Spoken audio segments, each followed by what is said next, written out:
Indonesia, selamat sore, kembali bincang hari ini dengan Anda dan kali ini dengan saya, Maya Sila. COVID-19 telah menjadi perhatian untuk seluruh masyarakat dunia, Indonesia, dan juga daerah istimewa Yogyakarta.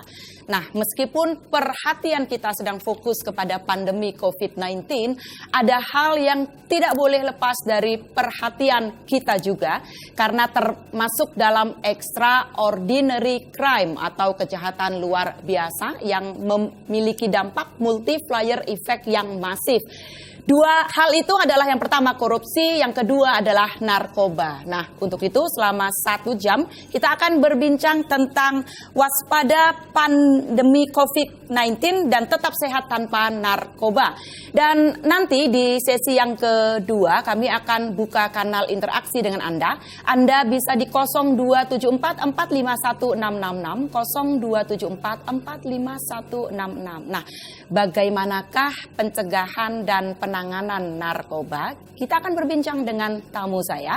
Sudah hadir ada Bapak Brigjen Polisi Iwayan Sugiri SHSIK MSI, Kepala BNNP Daerah Istimewa Yogyakarta. Selamat sore Bapak. Selamat sore Mbak. Kabar baik ya Bapak? Ya. Selalu sehat. Harus sehat selalu. Harus sehat selalu. Baik Bapak, sebelum kita berbincang ke dalam topik, masih banyak masyarakat yang masih belum paham, yang masih awam tentang masalah narkoba. Apakah beda antara narkoba, narkotika, psikotropika Bapak? Iya. Terima kasih Mbak. Yeah. Pertama, salam sehat kembali ya.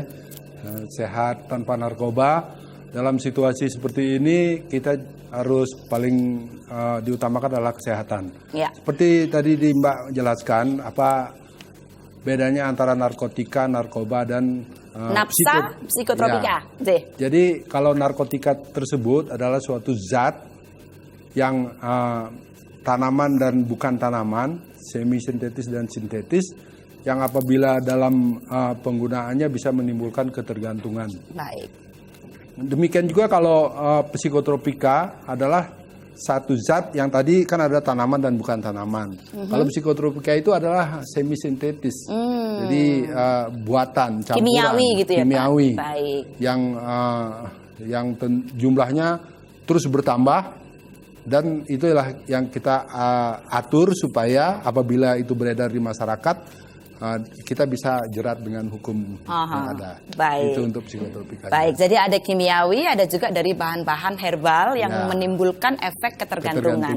Nah, yang ingin masyarakat juga tahu Bapak, kalau kan kita berbicara bahwa obat herbal ini mengandung unsur hukum dan yang boleh dikonsumsi itu kan diatur oleh undang-undang Bapak.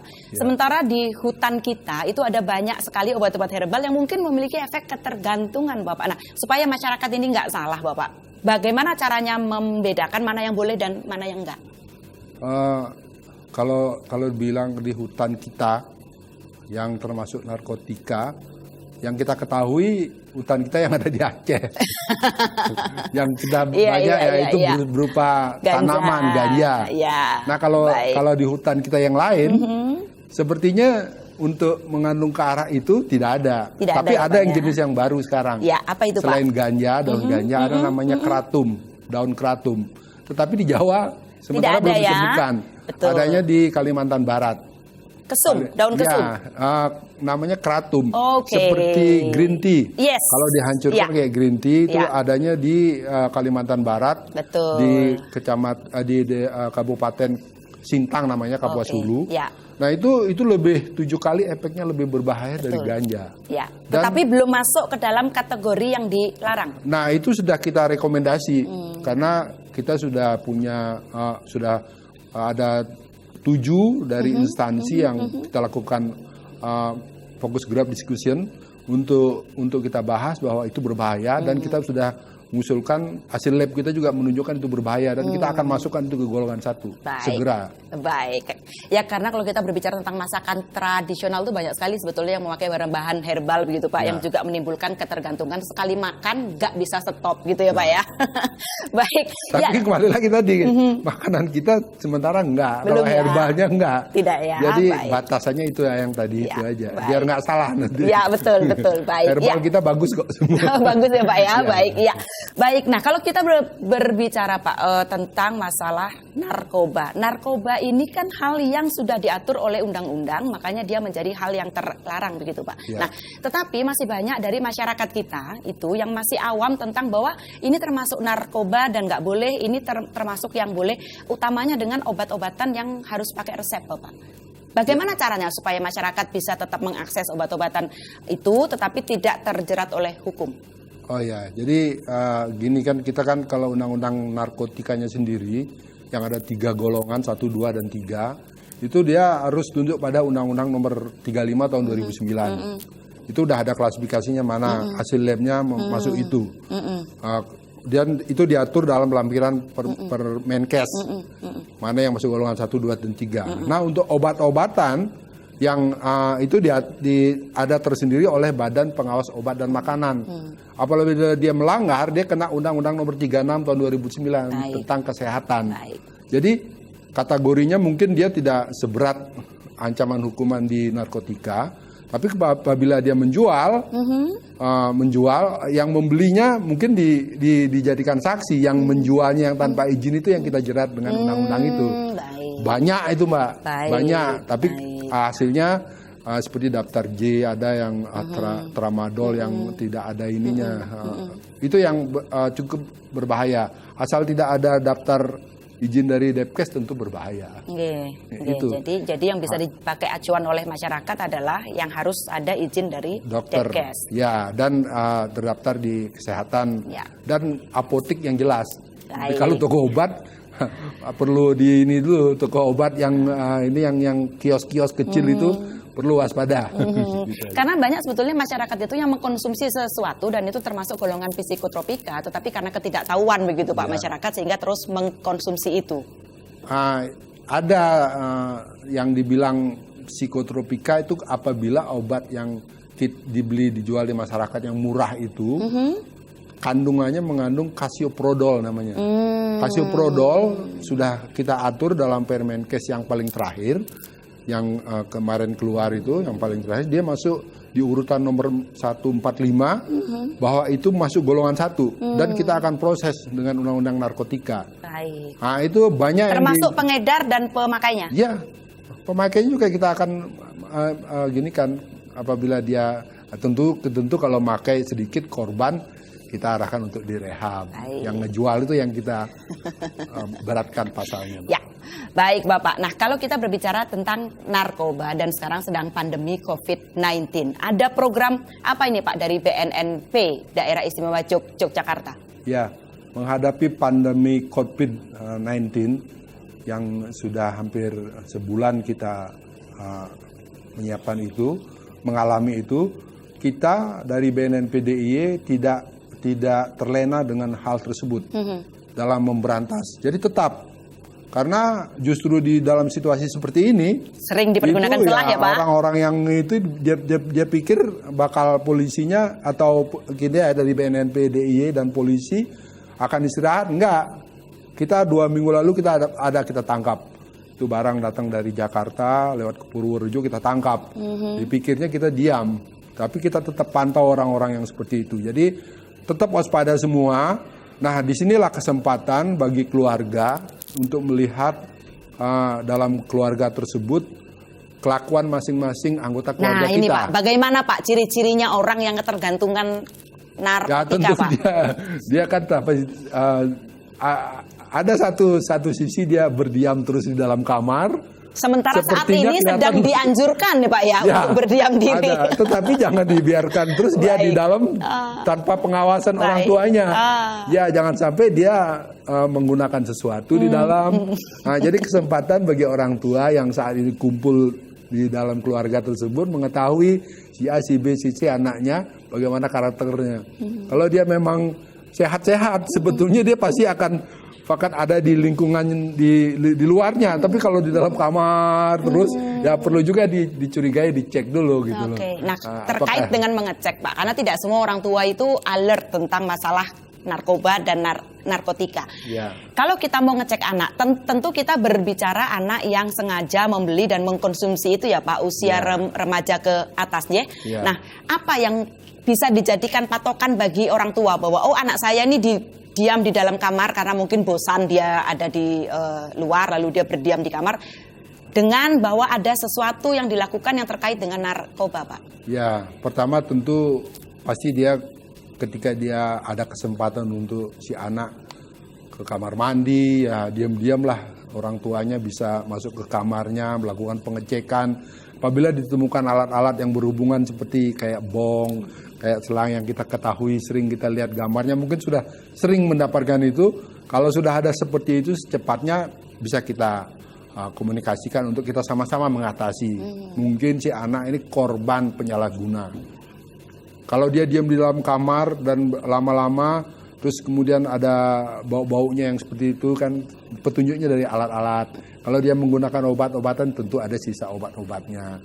Ya ambil itu, laporkan ke kita tangani sama-sama. Kadang-kadang ada orang tua yang gini Pak, mereka sudah menemukan kasus itu pada anaknya dan paham bahwa anaknya itu terjerat narkoba. Tetapi untuk lapor itu juga takut Pak, karena nanti barangkali bisa dipermainkan dari sisi hukum. Bagaimana Bapak bisa memberikan keyakinan pada orang tua? Kalau ya insya Allah untuk BNNP kita siap untuk bisa memfasilitasi tersebut. Dan kita bisa menempatkan situasional dari orang tua tersebut dan anak tersebut, karena sejatinya tadi ini korban penyalahguna. Jadi kita ada, nggak usahlah malu-malu untuk itu menyebutkan sekarang, karena kita akan sama-sama bertanggung jawab terhadap si korban anak tersebut. Tidak akan ada situasional yang lain atau pengedar beda lagi ya Pak? Beda lain, nggak ada ampun. No reason. Iya. Dan itu BNNP memiliki parameter, ini adalah korban, ini adalah pengedar, pasti ada ya Pak ya. Dan itu bisa dipertanggungjawabkan ya Pak ya, gitu. Bisa. Kita juga punya pengawasan dan ya tadi kita punya badan lembaga rehabilitasi yang akan kita untuk dalam rangka penyembuhan. Baik, karena BNNP itu bukan hanya sekedar menangkap dan melaporkan kepada polisi saja, tetapi juga ada bidang pencegahan, ada pemberantasan, ada rehabilitasi, ada juga bidang penelitian, pengembangan daya dan informasi. Nah, nanti ini seperti apa di sesi yang kedua? Kita akan berbincang lagi dengan Pak Wayan tentang hal ini, dan Anda nanti di sesi yang kedua kami undang untuk interaksi. Anda bisa di 0274 451 666. Kami akan kembali setelah yang berikut ini.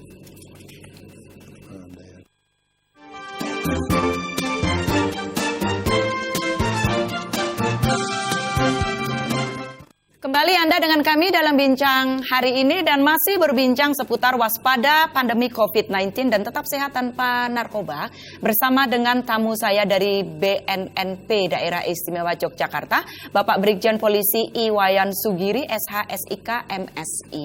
Bapak, kan kita semua sudah tahu ini bahwa Indonesia darurat narkoba. Kalau kita berbicara Daerah Istimewa Yogyakarta, apakah juga terkategori darurat, Bapak?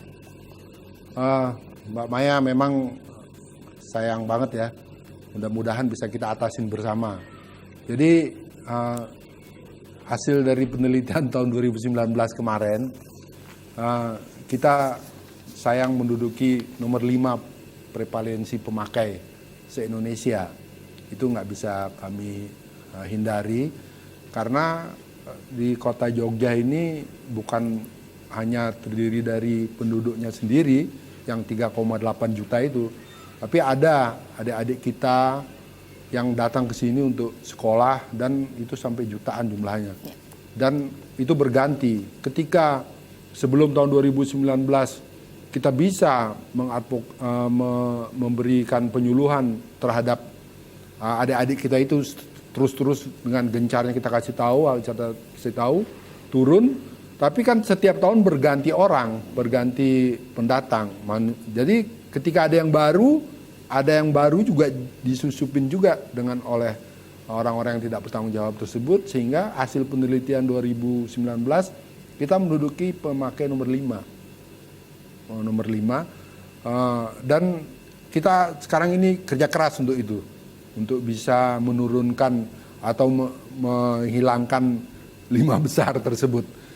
Jadi memang ironi ya Pak, sebagai Ya. kota pelajar tapi juga Ya. menduduki ranking kelima Ya. di prevalensi penggunaan narkoba ini. Ya, jadi itulah karena kita lihat kota Jogja ini kan pintu masuknya banyak sekali ya. Ada yang terutama bandara yang direct flight ke sini juga banyak sekali. Yang dari Batam, yang dari mana, karena kota-kota wisata.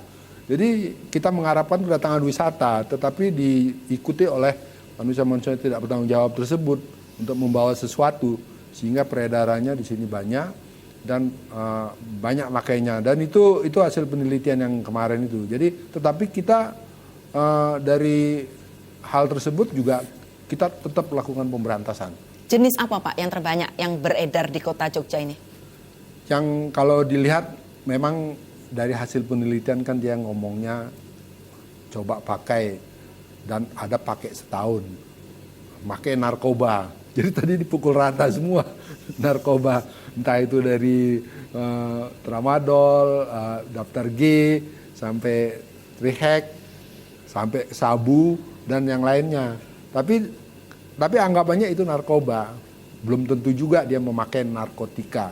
Itu yang harus kita samakan persepsinya. Tapi angka itu sudah terlanjur ketemu, ya kita harus tetap juga merefleksi diri untuk bisa.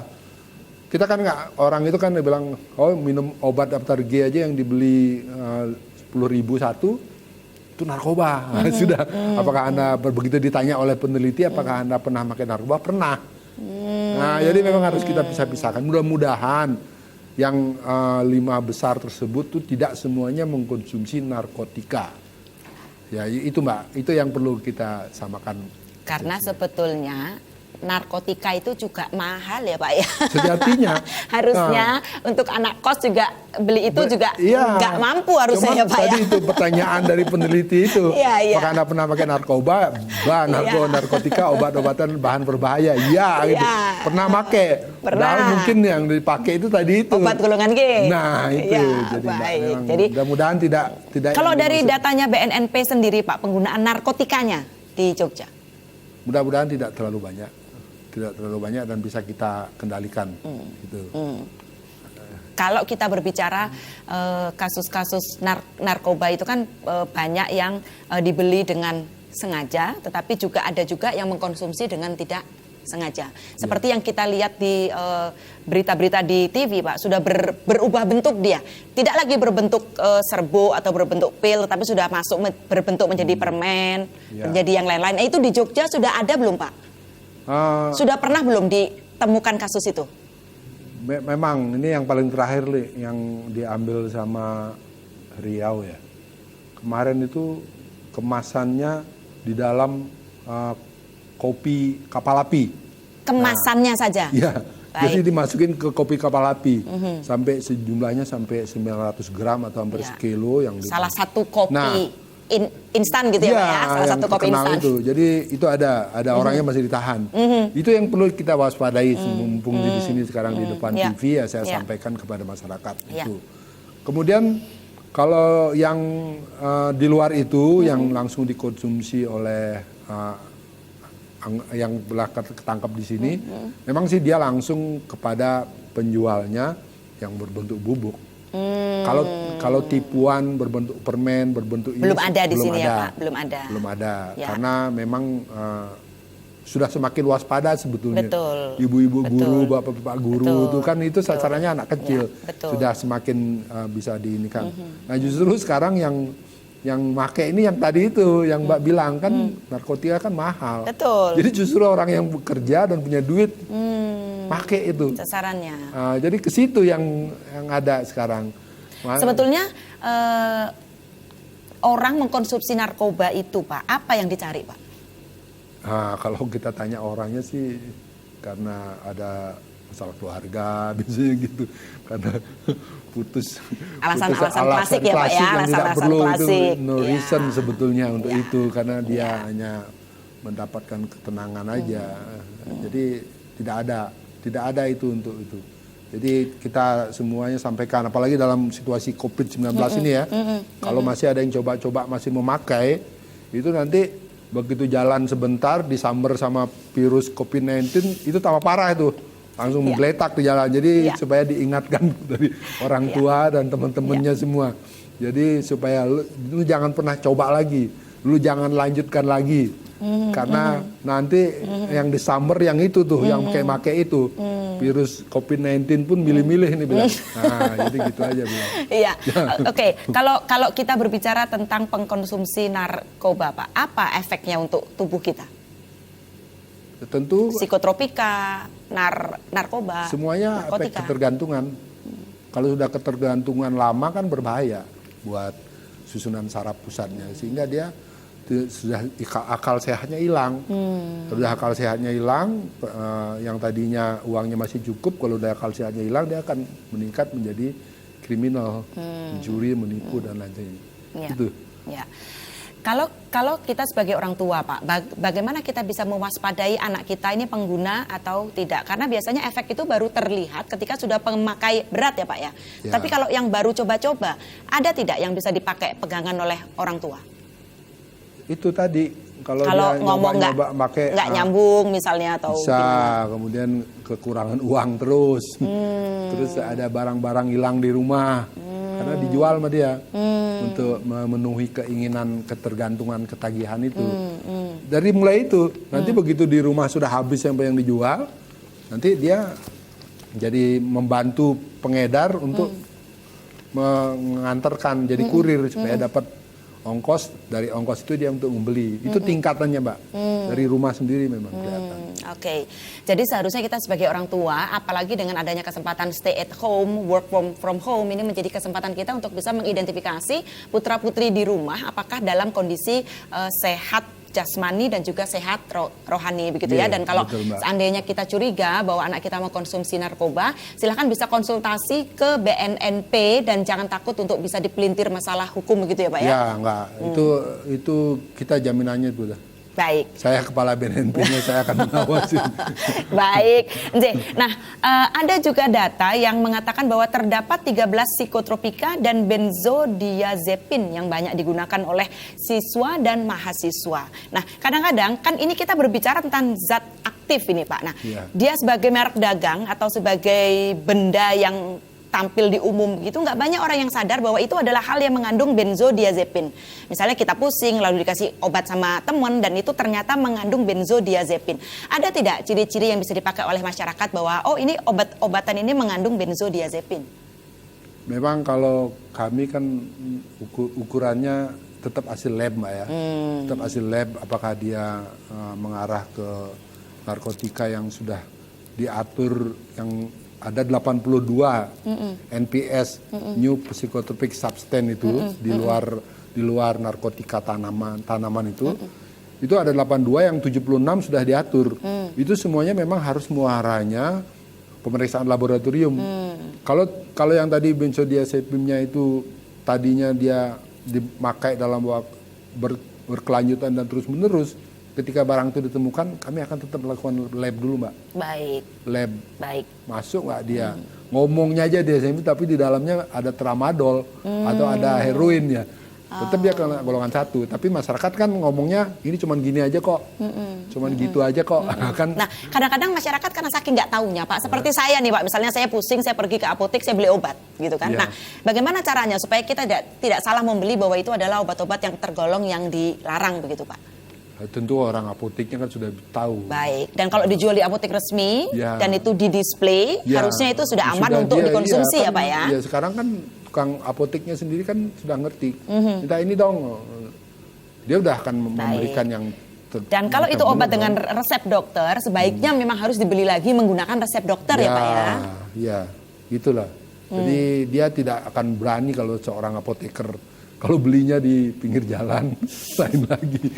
Ini obat bagus. Saya pikir sih kalau untuk masyarakat Yogyakarta karena tingkat edukasinya juga sudah tinggi ya, Pak ya. Jadi tidak akan salah membeli hal-hal yang seperti itu ya, Pak ya. Saya yakin itu sudah lebih dulu maju daripada. Pernah tidak, Pak, ditemukan kasus selama Bapak menjabat sebagai Kepala BNNP Daerah Istimewa Yogyakarta, anak-anak yang ketergantungan terhadap narkoba dan psikotropika? Ada. Ada. Jadi anak-anak. Ya. Usia? Sampai SMP lah. SD? nggak ada. SD belum ada. SMP mau usia naik ke SMP. SMA, tapi kan tadi itu kita punya Ya. untuk rehabilitasi kan. Dan itu adalah kasuistik ya Pak ya, Dari kasuistik sekian itu. yang karena salah pergaulan ya Pak ya. Ya. Nah inilah menjadi pentingnya kita para orang tua untuk bisa mengawasi pergaulan anak-anak kita agar tidak terjerumus ke pemakai narkoba, apalagi sampai mengedarkan narkoba. Kalau pemakai masih ada toleransi bisa direhab ya Pak ya. Iya. Tetapi kalau pengedar, Iya. Pak Wayan bilang sudah tidak ada ampun, Ya. gitu ya Pak ya. Cari uang pakai cara lain, jangan pakai jualan obat itu ya Pak ya. Ya, benar. Jadi lebih baik jualan ini sekarang apa? Jualan Sanitizer. masker, sanitizer. Bahkan masker ini sekarang lagi Iya, laku. Iya, atau masker begitu ya. Dan Iya. jangan jualan narkoba, jangan Iya. mengkonsumsi narkoba. Iya. Oke. Nah, nanti kita akan berbincang tentang sebetulnya kalau bidang pencegahannya dari BNNP itu sebetulnya yang dilakukan seperti apa sih, dan bidang penelitiannya itu nanti seperti apa. Di sesi yang ketiga kita akan berbincang tentang hal ini, dan kami masih undang jika Anda ingin berinteraksi, Anda bisa di 02744516666. Kami akan kembali setelah yang berikut ini.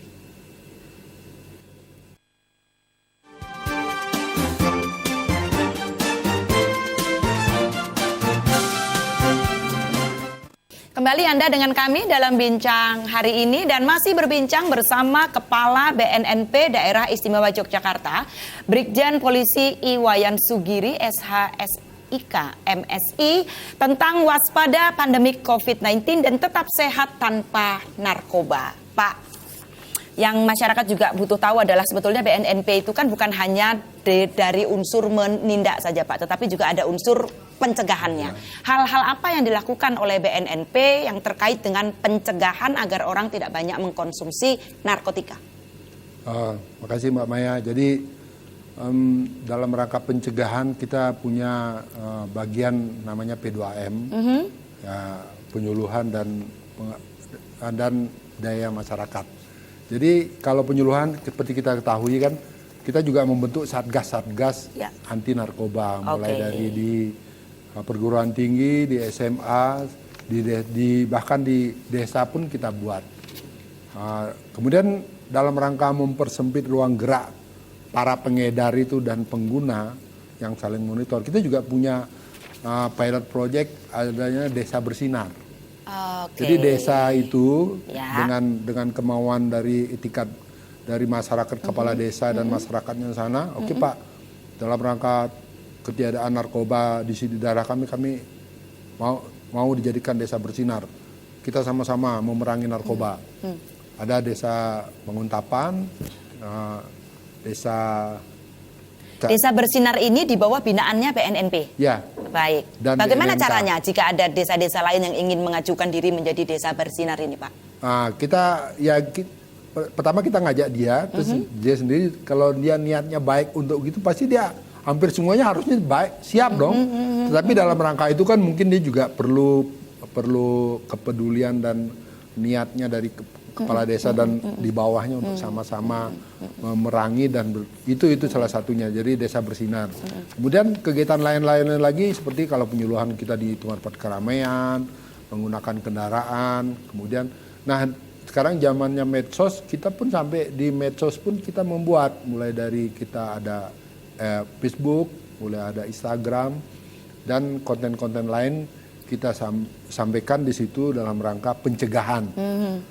Kemudian yang lebih ini lagi juga tadi itu yang memanfaatkan teknologi yang ada, masif kita lakukan penyebarannya lewat, karena paling efektif sekarang kan melihatnya itu juga salah satunya ya lewat media televisi ini. Pak, kalau kita bicara tentang remaja yang menjadi pengguna narkotika, kadang-kadang dia tahu bahwa yang dilakukan itu salah, tetapi sudah terlanjur ada di dalam situ dan dia tidak tahu harus berbicara kepada siapa. Apa saran Bapak untuk yang seperti ini? Pelajar itu, ya itulah pelajar itu di dalam suatu sekolah di mana itu kita udah punya satgas anti narkoba, narkotika di setiap sekolah itu. Kalau di BNNP ada Pak? Iya. Konsultasi untuk itu? Ya, pertama dari satgas-satgas itu dia akan ngomong, Pak, saya menemukan si ini begini, atau dia sih ngomong menemukan ini. Ayo kita sama-sama pendekatan ke dia supaya dia tidak terlalu jauh dijerat sama kelompok itu. atau dia tidak terlalu jauh melangkah. Jadi ada mata-mata kita lah itu. Ya, baik. Sistem bekerjanya para penjual narkoba ini, Pak. Karena di berita banyak yang saya dengar bahwa sudah sembuh, sudah direhabilitasi, lalu bisa pakai lagi. Modus operandinya mereka ini seperti apa, Pak? Ya, kembali ke situasional dari orang tersebut dan di lingkungan keluarganya. Kalau kita sudah sampai rehab, sampai 6 bulan, terus kita kembalikan ke orang tuanya, kan kembali pengawasannya ke keluarga, Mbak. Kalau dia masih lepas lagi ya demikian. Ya, karena sebetulnya pengawasan yang paling kuat itu adalah di keinginan diri kita sendiri ya Pak dan lingkungan keluarga. Dan lingkungan keluarga, maka kepedulian satu dengan yang lain itu menjadi penting.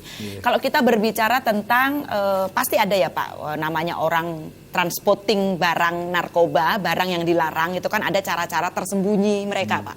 Nah, apa yang masyarakat ini perlu tahu Pak? Kayak misalnya kita dengar di beberapa kali berita bahwa pengiriman paket salah alamat misalnya Pak. Kalau ada masyarakat yang menerima paket seperti itu, ternyata isinya adalah barang terlarang, apa yang harus dilakukan oleh masyarakat? Mau lapor takut kalau ditangkap Pak?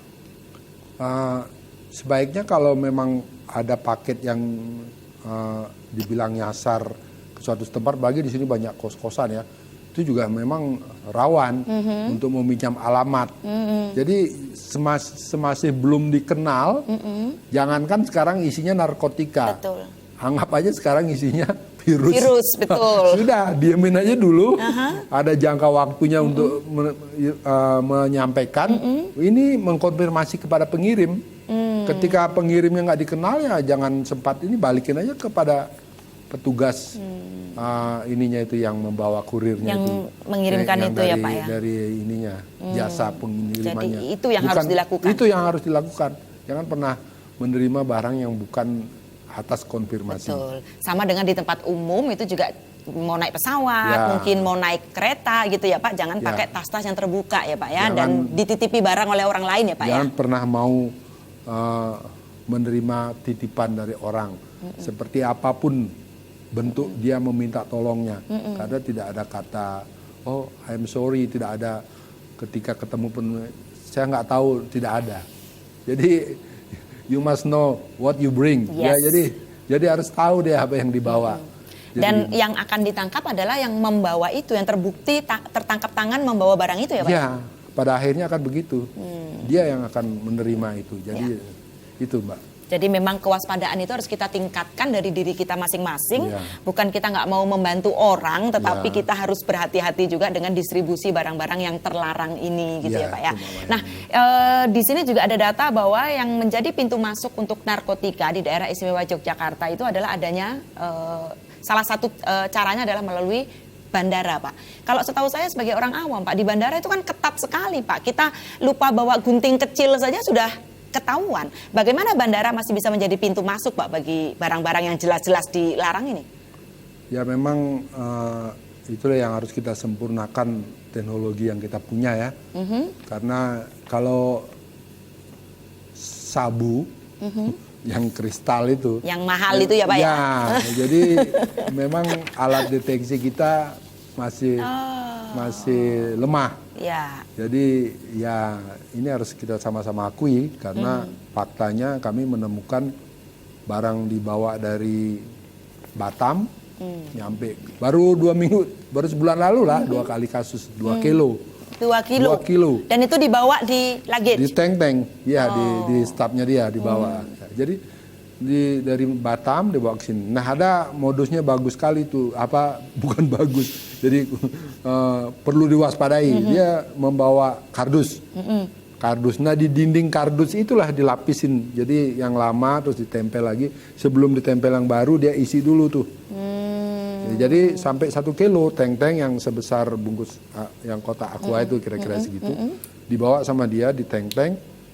Tapi karena intelijen kita sudah memonitor akan hal tersebut. Oh, jadi ketika barang itu transporting sudah tahu ya Pak ya? Ya, ketika akan memasuk itu sudah.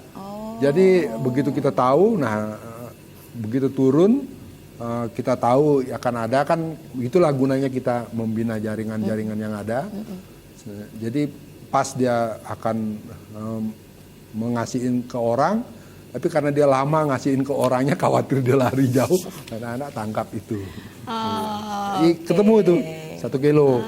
Ada juga yang kurirnya yang perempuan, nekat juga itu dari Batam, di dalam rangselnya sendiri. Itu polos-polos sekali membawanya. Nah itu kenapa lewat? Tadi itu mungkin alat kita perlu kita sempurnakan lagi supaya nggak lewat. Ya, jadi kalau Anda berpikir jadi kurir itu aman gitu kan, ternyata dari pihak BNNP ini sudah menyebar networking jaringan kemana ya. Jadi setiap langkah itu sudah bisa diketahui begitu ya Pak ya.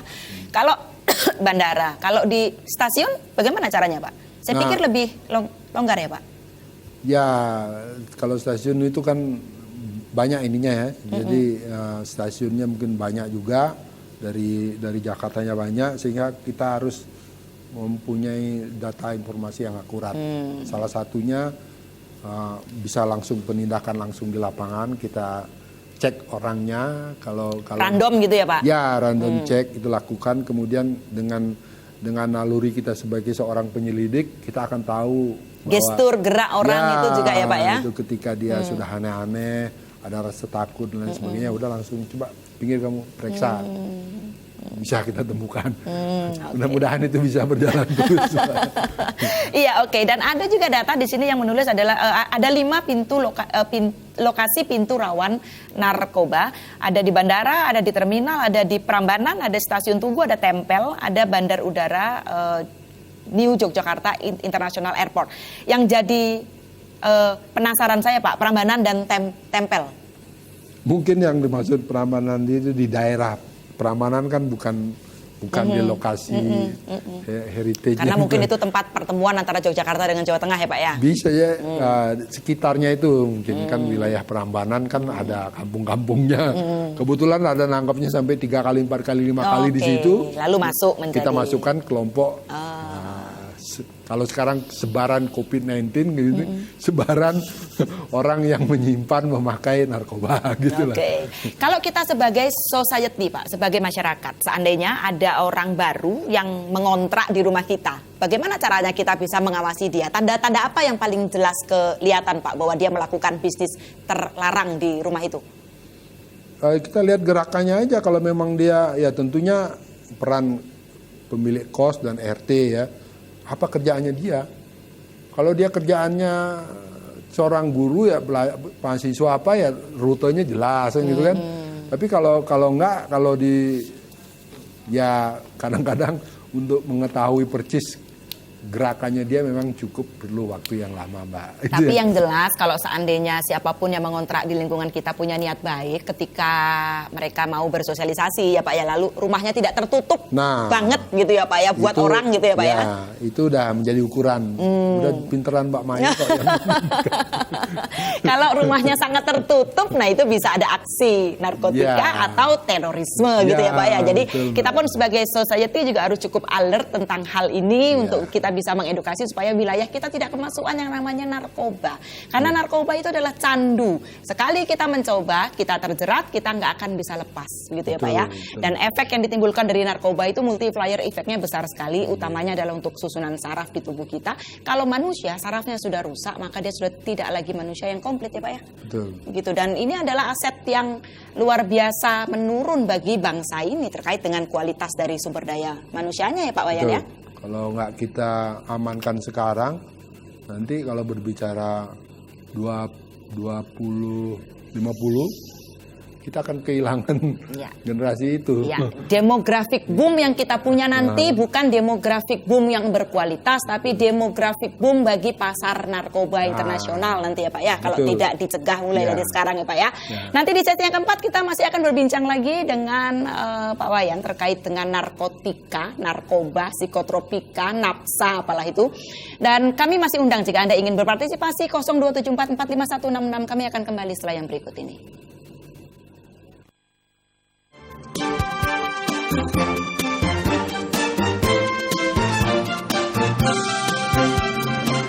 Kembali Anda dengan kami dalam bincang hari ini, dan ini adalah sesi akhir. Kami masih undang jika Anda ingin berinteraksi, Anda bisa di 0274 451666. Kita masih membahas seputar waspada pandemi COVID-19 dan tetap sehat tanpa narkoba. Bersama dengan Kepala BNNP Daerah Istimewa Yogyakarta, Brigjen Polisi Iwayan Sugiri SH.SIK MSI. Pak, kalau terkait dengan kegiatan yang dilakukan oleh BNNP Daerah Istimewa Yogyakarta dan korelasinya dengan mengatasi pandemi COVID-19 ini, ada nggak Pak? Oh iya, tentu pasti ada, karena kita juga harus sebagai aparatur yang melaksanakan tugas pemberantasan, pencegahan dan rehabilitasi, tugas pokok kita sebagai Badan Narkotika Provinsi, kita juga pertama harus sehat. Ya. Untuk sehat tersebut tentu kita melakukan langkah-langkah protokol-protokol COVID-19 harus kita ikutin. Ya, dengan masuk kantor sering-sering cuci tangan. Kemudian kami juga saat ini mengharuskan semua personil dan mengajak masyarakat untuk menggunakan masker, karena masker sendiri sebagai pelindung yang utama bagi kita untuk saat ini. Kemudian di samping itu juga tentu hidup sehat yang lain, ya jaga kesehatan dan dengan olahraga, dan himbauan untuk supaya daya tahan tubuh sehat, ya jam 10 kita berjemur. Dan menggunakan narkoba itu adalah sangat tidak sehat. Tidak, iya. Ya? Tadi disampaikan, kalau yang coba-coba melanjutkan menggunakan narkoba saat ini, itu kalau lewat COVID-19, dia langsung tambah parah. Nah, jadi jangan pernah melanjutkan, jangan pernah mencoba, jadi akan dikejar karena akan tambah parah sakitnya nanti itu. Dan jika Anda adalah salah satu pengguna narkoba, pencandu narkoba, apa saran Bapak? Ya, kalau memang sudah terlanjur kena dan menggunakan, pintu kami terbuka, kami punya bidang rehabilitasi, jangan segan-segan nanti untuk menghubungi kami di 085 00 80 0300. Itu WA atau SMS. Nanti kita akan datangin dan kita jaga privasi yang memberikan informasi. Kita sekali lagi, kalau yang teman-teman atau saudara-saudara kita yang sudah menjadi korban penyalahguna, itu beda perlakuannya dengan pengedar atau bandar. Jadi jangan takut. Jangan takut. Ya, Pak, ya, jangan takut, harus mencari solusi. Kalaupun anak-anak kita di rumah adalah salah satu terduga mengkonsumsi narkoba atau kecanduan, sebagai orang tua jangan takut, ada solusinya. BNNP siap melakukan langkah-langkah pendampingan untuk rehabilitasi. Ya Pak, ya? Iya, betul. Betul, Mbak. Kalau pada bandar, pesannya? Oh, kalau pada bandar jangan coba-coba, karena sedikit langkah Anda sudah kita monitor, dan kalau coba-coba saya tidak segan-segan untuk melakukan tindakan keras. Karena kemarin ada yang sudah kita lakukan ini peringatan. Jadi sudah kena juga tuh, kakinya kena kita tembak. Nanti kalau berikutnya mungkin bisa tindakan tegas, lebih tegas lagi. Jangan pernah main-main sama kita di sini gitu aja. Dan jangan pergunakan masa social distancing ini ya Pak, untuk mengedarkan barang itu, karena aparat nggak pernah tidur ya Pak, nggak pernah libur ya Pak. Iya, sekarang banyak posko COVID, sekalian juga akan lakukan pemeriksaan apa yang dibawa. Kan setiap wilayah itu ada pos polisi, teman-teman dari satgas, ya udah sekalian ngecek COVID sekalian. Kalau apabila ada orang yang dari luar daerah, juga sekalian kalau ada yang lewat membawa itu juga akan ditangkap. Jadi tugasnya double ya Pak? Ya. Di situ ya, jadi jangan macam-macam, dan jika Anda belum pernah menggunakan, jangan sekali-sekali mencoba ya Pak ya? Ya. Karena itu efeknya sangat destruktif bagi tubuh. Dan kalau kita berbicara tentang daerah istimewa Yogyakarta, di Jogja ini ada banyak pelajar, dan pelajar itu tidak semuanya asli dari Jogja, tapi banyak juga yang pendatang dari luar. Pesannya Pak? Ya, untuk adik-adik, apalagi tadi kemarin udah ada pengumuman ya, SNMPTN. Nanti akan pada saatnya akan datang ke kota Yogyakarta dari daerah-daerah, mungkin dari seluruh Indonesia, bahkan dari luar negeri mungkin ada yang datang ke sini. Jangan pernah mau diiming-imingin oleh orang-orang yang tidak bertanggung jawab tersebut.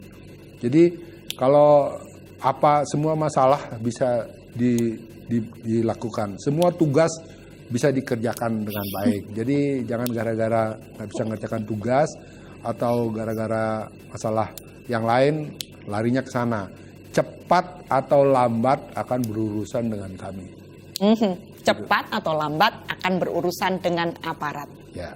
Ya Pak ya. Ya. Pak, kalau untuk unsur pencegahan, saya sebagai masyarakat Jogja sering dengar bahwa sering ada tes urin di tempat-tempat hiburan malam. Kalau untuk ke kampus, ke sekolah juga sudah ada, Pak? Itu kan kita kembalikan kepada perguruan tinggi, karena kita ada MOU juga sebatas bagaimana pemantauannya. Tapi ketika itu diminta, kita siap untuk melakukan hal tersebut. Walaupun kalau lewat urin itu tidak terlalu rigid begitu ya Pak ya, harus lewat darah, lewat rambut begitu. Ya, semuanya ya, rambut bisa lebih lama. Kalau urin bisa cepat, darah sedang. Tapi pada dasarnya urin bisa dijadikan screening awal ya Pak? Ya, dari situ untuk cepatnya itu rapid test namanya. Rapid testnya bisa ya Pak ya. Mesti juga kadang-kadang lalu asesmennya sedang mengkonsumsi obat-obat dari dokter juga jadi terdeteksi begitu ya Pak. Tinggal nanti klarifikasi kita tidak lanjutin dengan darahnya. Apabila itu sudah kena, kalau meningkat dia parah kan nanti ada asesmennya dia. Seperti apa dia menggunakannya gini. Karena dia korban ya sudah kita. Dan kalau memang sedang dalam terapi dokter ya tentu ada kebijakan lainnya Pak. Iya, kita nggak semuanya berlakukan kaku terhadap pasal itu.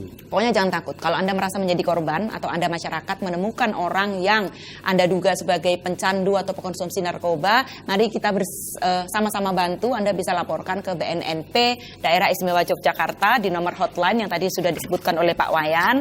Anda bisa telepon di call center ada 085 0080 0800. 03 terakhir. 0300 085 0080 0300. Anda jangan takut untuk bisa menelpon ke situ karena BNNP siap untuk melakukan langkah-langkah rehabilitasi, gitu kan ya Pak ya. Tapi kalau bandar jangan ya Pak ya. Ya ada nomor telepon biasa juga ada.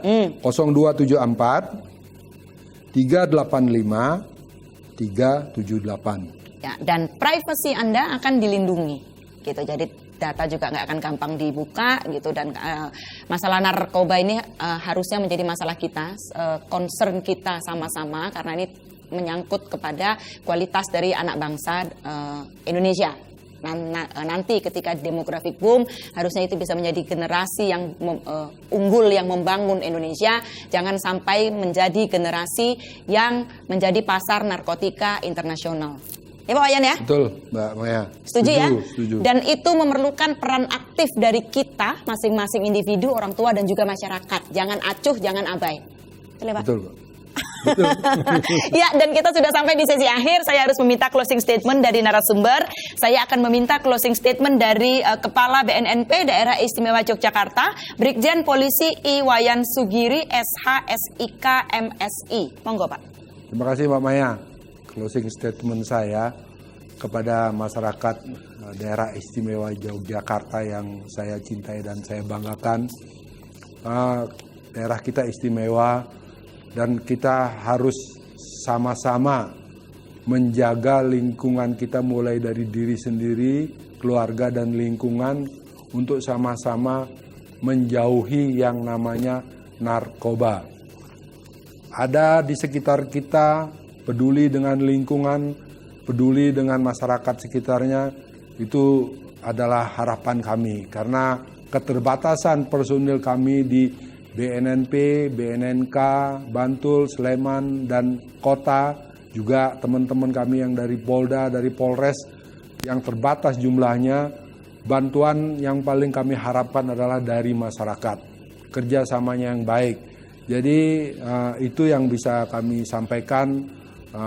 Kerjasama yang baik dan informasi yang banyak dari saudara-saudara saya yang ada di kota Yogyakarta akan membantu kami untuk mencegah peredaran narkoba dan menjadikan kota Jogja yang istimewa ini istimewa selamanya. Terima kasih, selamat sore. Terima kasih Bapak, semoga Yogyakarta bebas dari narkoba. Amin. Ya, katakan tidak pada narkoba. Mari sama-sama kita hidup sehat dengan tidak mengkonsumsi narkoba dan rajin cuci tangan dan tetap tinggal di rumah. Dan jika terpaksa harus keluar rumah, hindari kerumunan dan pakai masker. Masker kain untuk kita, masker medis untuk tenaga medis. Saya Maya Sila, terima kasih atas perhatian Anda. Selamat sore, sampai jumpa dan salam Indonesia.